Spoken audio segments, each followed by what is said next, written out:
সর্ষে বাটা দিয়ে রুই মাছের ঝাল বা সর্ষে পোস্ত রুই আমরা বাড়িতে সবাই বানিয়ে থাকি, তবে ঠিক কোন উপায়ে সেরা স্বাদের এই সর্ষে পোস্ত রুই বানানো যায় সেটাই আজকে আপনাদের সাথে শেয়ার করছি। বড় চামচের 2 চামচ নিয়েছি পোস্ত আর 3 চামচ নিয়েছি কালো সর্ষে, সর্ষের তেল, টমেটো, কাঁচা লঙ্কা আর 4 পিস মাছ নিলাম।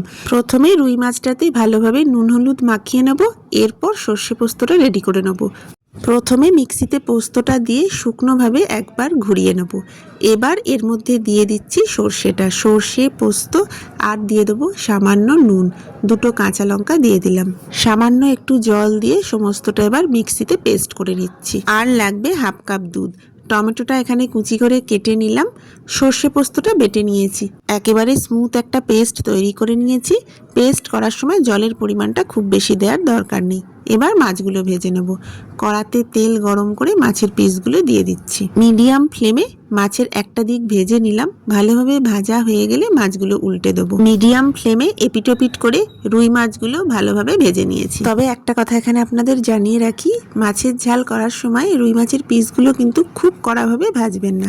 মাছ ভাজা হয়ে গেছে, কড়া থেকে তেল বেশ খানিকটা কমিয়ে নিয়েছি। বাকি তেলটুকুতে হাফ টিস্পুন কালো জিরে আর 1 টেবিল স্পুন আদা বাটা দিলাম। 30 থেকে 40 সেকেন্ড মতো আদাটা ভালোভাবে ভেজে নিয়ে দিয়ে দিচ্ছি হাফ টিস্পুন হলুদ গুঁড়ো আর হাফ টিস্পুন শুকনো লঙ্কার গুঁড়ো। হলুদ আর শুকনো লঙ্কার গুঁড়ো এই সময় তেলে দিলে রান্নার কালারটা খুব সুন্দর আসবে। এবার 3 থেকে 4 কোয়া রসুন গ্রেট করে দিয়ে দিলাম, আর দিয়ে দিলাম একটা বড় সাইজের টমেটো কুচি।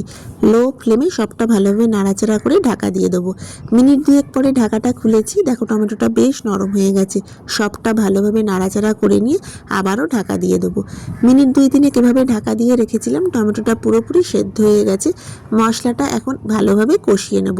মশলার গা থেকে তেল ছাড়তে শুরু করলেই বুঝতে পারবে মশলাটা ভালোভাবে কষানো হয়ে গেছে। এবার সর্ষে আর পোস্তর যে পেস্ট তৈরি করে রেখেছিলাম সেটা দিয়ে দিলাম। লো ফ্লেমে সবটা ভালোভাবে মিশিয়ে দেব। এবার মিক্সির জার ধুয়ে যে জলটুকু ছিল সেটা দিয়ে দিচ্ছি। এখানে মোট আমি 2 কাপ জল দিয়েছি। মশলার জলটা দেওয়ার পরে ভালোভাবে মিশিয়ে দিয়ে আরো খানিকটা জল দিলাম। এবার সবটা ভালোভাবে মিশিয়ে দিয়ে একটা টমেটো কুচি করে কেটে দিলাম ফ্লেভারের জন্য। 2টো চেরা কাঁচা লঙ্কা দিলাম, ঢাকা দিয়ে দেবো।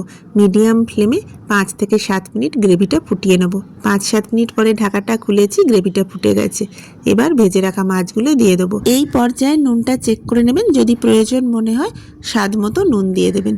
এবার ঢাকা দিয়ে মিডিয়াম ফ্লেমে 8 থেকে 10 মিনিট এটাকে ফুটিয়ে নেব।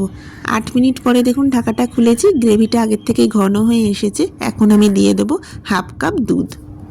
এখানে আমি নর্মাল ফুল ক্রিম দুধটা দিয়েছি, তবে আপনারা চাইলে নারকেলের দুধও দিতে পারেন। আর দিয়ে দিলাম 1 টিস্পুন চিনি। সবটা ভালোভাবে মিশিয়ে দেব ঢাকা দিয়ে। এই রান্নাটায় এই দুধটা কিন্তু অবশ্যই দেবেন, এটাকে স্কিপ করবেন না। 5-7 মিনিট ঢাকা দিয়ে ফুটিয়ে নিয়েছি। এরপরে ঢাকাটা খুলে কিছুটা ফ্রেশ ধনেপাতা দিয়ে দিলাম, আর সব শেষে দিয়ে দেবো কিছুটা কাঁচা সর্ষের তেল। আমি এখানে 1.5 টেবিল স্পুন কাঁচা সর্ষের তেল দিয়ে চাপা দিয়ে রাখলাম। কাঁচা সর্ষের তেলের ফ্লেভারটা গ্রেভির সাথে মিশে যাবে। গরম গরম ভাতের সাথে পরিবেশন করুন। আমার আজকের এই রেসিপিটা আপনাদের কেমন লাগলো জানার অপেক্ষায় রইলাম।